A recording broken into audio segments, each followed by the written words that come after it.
Hello everyone. आज हम लोग पढ़ने वाले हैं क्लास 10th की हिंदी की बुक से राम लक्ष्मण परशुराम संवाद के प्रश्नोत्तर। आई होप मैं आपको क्वेश्चन के साथ साथ उसके आंसर भी अच्छी तरह से समझा सकूं। तो चलिए इस प्रश्नोत्तर को स्टार्ट करते हैं। यहाँ पर पहला प्रश्न दिया गया है, परशुराम के क्रोध करने पर लक्ष्मण ने धनुष के टूट जाने के लिए कौन कौन से तर्क दिए। अब परशुराम ने क्रोध किया था, क्यों किया था? क्योंकि शिव जी की धनुष टूट गई थी। और किसने तोड़ा था? राम जी ने तोड़ा था। तो परशुराम के क्रोध करने पर लक्ष्मण ने धनुष के टूट जाने के लिए कौन कौन से उनसे बात कही थी, कौन कौन से तर्क उन्होंने दिए थे? तो इसका आंसर है, परशुराम के क्रोध करने पर लक्ष्मण ने धनुष के टूट जाने पर निम्नलिखित तर्क दिए। पहला है, श्री राम ने इसे नया और मजबूत समझकर सिर्फ छुआ था, परंतु धनुष बहुत पुराना और कमज़ोर होने के कारण हाथ लगाते ही टूट गया। कौन कह रहे हैं? लक्ष्मण कह रहे हैं, परशुराम को कह रहे हैं। उन्होंने क्या कहा कि श्री राम ने तो इसे नया समझा था, मजबूत समझा था, और ये समझकर उन्होंने सिर्फ धनुष को छुआ ही था, लेकिन धनुष तो बहुत पुराना और कमज़ोर था, इस वजह से हाथ लगाते ही वो टूट गया। दूसरा वो तर्क देते हैं और कहते हैं, बचपन में भी उन लोगों ने कई धनुहियाँ तोड़ी हैं, यानी बहुत सारे धनुष उन लोगों ने तोड़े हैं, तब परशुराम क्रोधित नहीं हुए। यहाँ पर लक्ष्मण जी कह रहे हैं परशुराम को कि हम लोगों ने तो बचपन में बहुत सारे धनुष तोड़े हैं, तब तो आप इतने क्रोधित नहीं हुए थे। नेक्स्ट तर्क उन्होंने दिया, हमें ये धनुष साधारण धनुष लगा। चौथा तर्क उन्होंने दिया, इस धनुष के टूटने पर उन्हें कोई लाभ हानि नहीं दिखती, यानी कोई भी फायदा या नुकसान नहीं दिखती। प्रश्न 2, परशुराम के क्रोध करने पर राम और लक्ष्मण की जो प्रतिक्रियाएं हुईं। परशुराम ने क्रोध किया था, उस पर राम और लक्ष्मण की जो प्रतिक्रियाएं थीं, उनके आधार पर दोनों के स्वभाव की विशेषताएं अपने शब्दों में लिखिए। राम जी की किस तरह से स्वभाव था और लक्ष्मण जी की किस तरह से स्वभाव थे, उनकी विशेषताएं लिखना है। तो इसका आंसर है, राम बहुत शांत और धैर्यवान है। परशुराम के क्रोध करने पर राम विनम्रता के साथ, बहुत ही शांति के साथ कहते हैं कि धनुष तोड़ने वाला कोई उनका दास ही होगा, कोई उनका सेवक ही होगा। वे मृदुभाषी होने का परिचय देते हुए अपनी मधुर वाणी से परशुराम के क्रोध को शांत करने का प्रयास करते हैं। अंत में आँखों से संकेत कर लक्ष्मण को शांत रहने को कहते हैं। जब लक्ष्मण जी परशुराम को तर्क देते हैं तो उस टाइम में श्री राम जी क्या कहते हैं? लक्ष्मण को आँखों के इशारे से कहते हैं, यानी आँखों से संकेत करके लक्ष्मण को शांत रहने को कहते हैं। दूसरी ओर लक्ष्मण का स्वभाव उग्र है, यानी वो हर बात का जवाब वो तुरंत देते हैं। वो व्यंग करते हुए परशुराम को इतनी छोटी सी बात पर हंगामा नहीं करने के लिए कहते हैं। वे परशुराम के क्रोध की चिंता किए बिना अपशब्दों को प्रयोग ना करने को कहते हैं, यानी लक्ष्मण जी कहते हैं परशुराम को कि आप अपशब्द का प्रयोग ना करें। वह उनके क्रोध को अन्याय समझते हैं। किसके क्रोध को? परशुराम के क्रोध को अन्याय समझते हैं, इसलिए पुरजोर विरोध करते हैं। नेक्स्ट प्रश्न है, लक्ष्मण और परशुराम के संवाद का यानी बातचीत का जो अंश आपको सबसे अच्छा लगा उसे अपने शब्दों में संवाद शैली में लिखें, यानी जिस तरह से कन्वर्सेशन लिखी जाती है, बातचीत लिखी जाती है, उसी तरीके से आपको लिखना है जो आपको पसंद है। तो आप ऐसे लिख सकते हैं, परशुराम कहते हैं, शिवजी का धनुष तोड़ने का दुस्साहस किसने किया है? इस पर राम कहते हैं, हे नाथ, इस शिवजी के धनुष को तोड़ने वाला अवश्य ही आपका कोई दास होगा, आपका सेवक होगा। इस पर परशुराम कहते हैं, सेवक वो होता है जो सेवा का कार्य करे, किंतु जो सेवक शत्रु के सामने व्यवहार करे उसे तो लड़ना पड़ेगा। जिसने भी धनुष तोड़ा है वो मेरे लिए दुश्मन है और तुरंत सभा से बाहर चला जाए, अन्यथा यहाँ उपस्थित सभी राजा मारे जाएंगे। तो ये कन्वर्सेशन आप लिख सकते हैं। प्रश्न 4, परशुराम ने अपने विषय में सभा में क्या क्या कहा? परशुराम ने अपने बारे में भी सभा में कहा था। क्या क्या उन्होंने कहा था? निम्न पदांश के आधार पर लिखिए। अब यहाँ पर दिए गए हैं पदांश, उसके आधार पर लिखना है। क्या लिखा है? बाल ब्रह्मचारी अति कोही, विश्व विदित क्षत्रिय कुल द्रोही। भुजबल भूमि भूप बीनु किन्ही, विपुल बार मही देवनहा दिन्ही। सहस बाहु भुज छेद निहारा, परसु बिलोकु महिप कुमारा। मातु पित ही जनि सोच बस, करसी महिष किशोर। गर्भनहा के अर्भक दलन, परसु मोर अति घोर। तो इसके आधार पर आपको लिखना है कि परशुराम ने अपने विषय में क्या क्या कहा।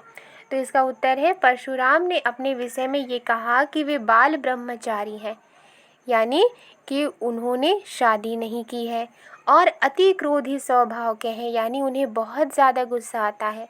सारा संसार उन्हें क्षत्रिय कुल के नाशक के रूप में जानता है, यानी पूरा संसार उन्हें क्षत्रिय कुल के नाशक के रूप में जानता है। उन्होंने कई बार भुजाओं की ताकत से इस धरती को क्षत्रिय राजाओं से मुक्त किया है और ब्राह्मणों को दान में दिया है।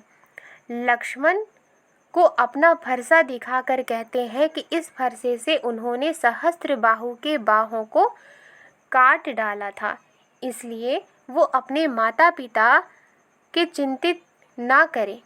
उनका फरसा गर्भ में पल रहे शिशुओं का नाश कर देता है। यानी कि परशुराम ने अपने बारे में बहुत ज़्यादा बातें कही हैं, और उन्होंने किस तरह से यहाँ पर कहा है ये यहाँ लिखा हुआ है। प्रश्न 5, लक्ष्मण ने वीर योद्धा की क्या क्या विशेषताएं बताई? यानी एक वीर योद्धा में क्या विशेषताएं हैं, लक्ष्मण ने इसके बारे में क्या बताया?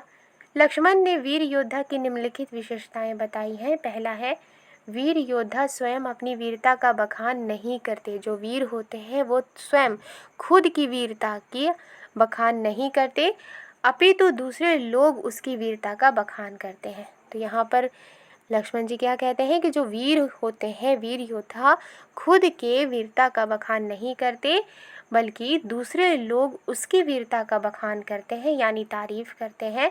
नेक्स्ट है, वे युद्ध भूमि में अपनी वीरता का परिचय साहस पूर्वक देते हैं। जो योद्धा होते हैं वो युद्ध भूमि में अपनी वीरता का परिचय देते हैं। वीर योद्धा शांत, विनम्र, क्षमाशील, धैर्यवान, बुद्धिमान होते हैं। नेक्स्ट है, वे खुद पर अभिमान नहीं करते, यानी घमंड नहीं करते, वो दूसरों का आदर देते हैं। नेक्स्ट क्वेश्चन है, साहस और शक्ति के साथ विनम्रता हो तो बेहतर है। इस कथन पर अपने विचार लिखिए।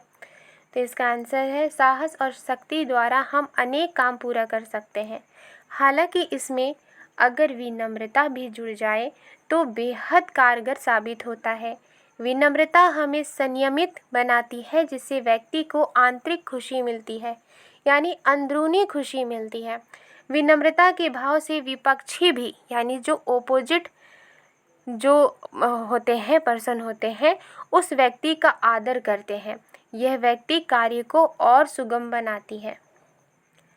नेक्स्ट क्वेश्चन है, भाव स्पष्ट कीजिए। यहाँ पर लिखा है, इसका भाव स्पष्ट करना है।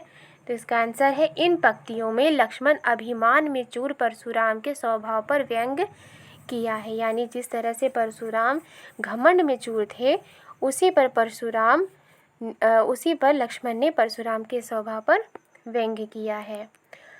लक्ष्मण मुस्कुराते हुए कहते हैं कि आप मुझे बार बार इस फरसे को दिखाकर डरा रहे हैं। ऐसा लगता है मानो आप फूंक मारकर पहाड़ उड़ाना चाहते हो। तो यहाँ पर इन पंक्तियों में लक्ष्मण ने क्या किया कि परशुराम जो घमंड में चूर थे, उनके स्वभाव पर उन्होंने व्यंग्य किया है, और वो मुस्कुराते हुए कहते हैं कि आप मुझे बार बार अपना फरसा दिखा रहे हैं, दिखाकर डरा रहे हैं। ऐसा लगता है मानो आप फूंक मारकर पहाड़ उड़ाना चाहते हैं।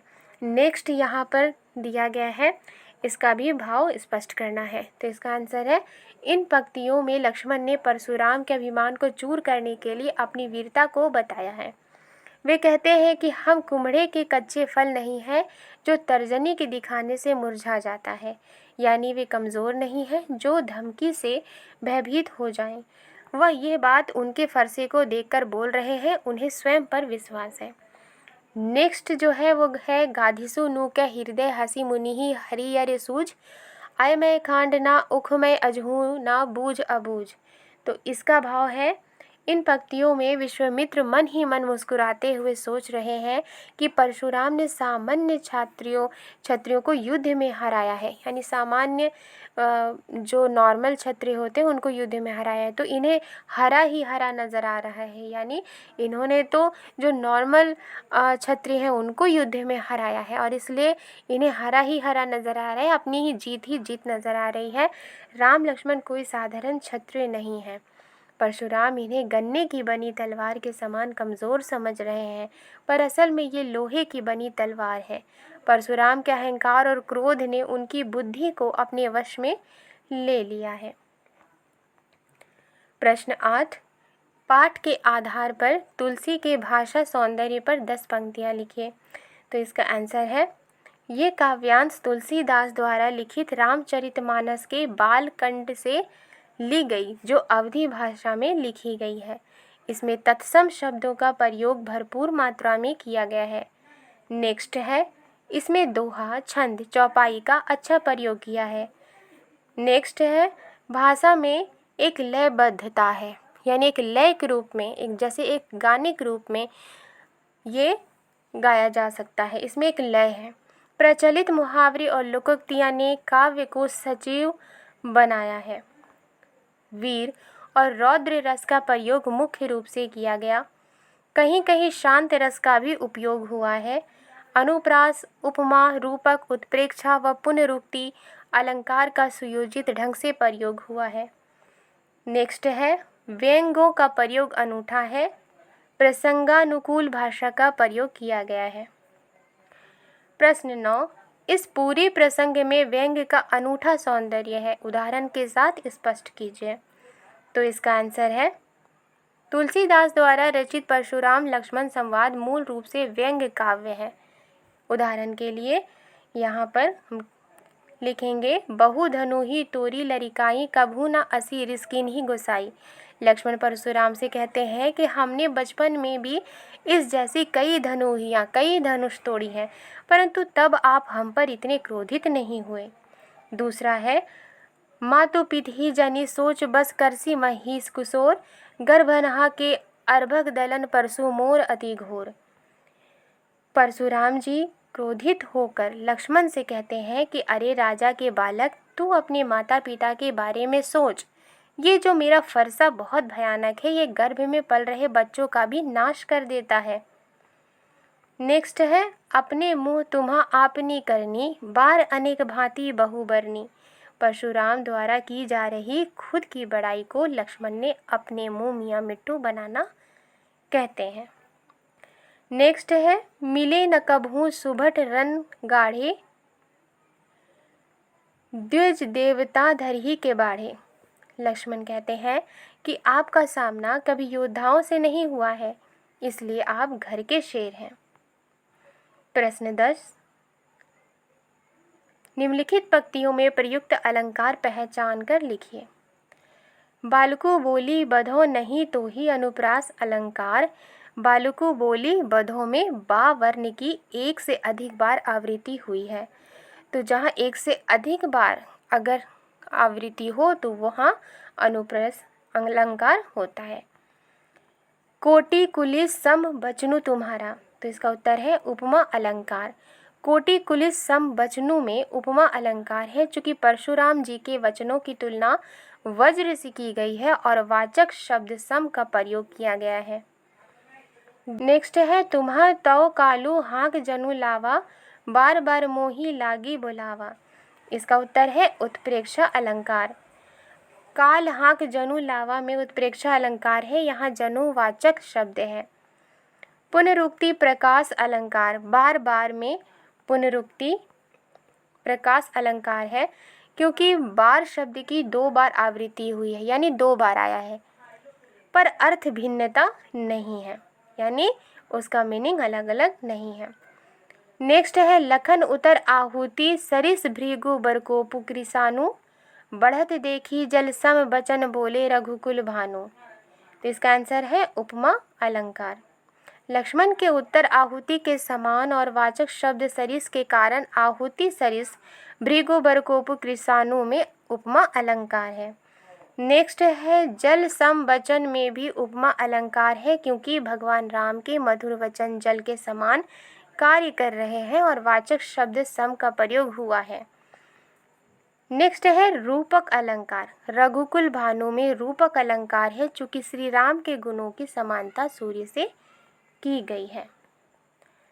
आई होप आपके लिए ये चैप्टर कंप्लीट हो चुका है। इसके क्वेश्चन आंसर मिलती हूँ नेक्स्ट वीडियो में एक नए चैप्टर के साथ। Thank you.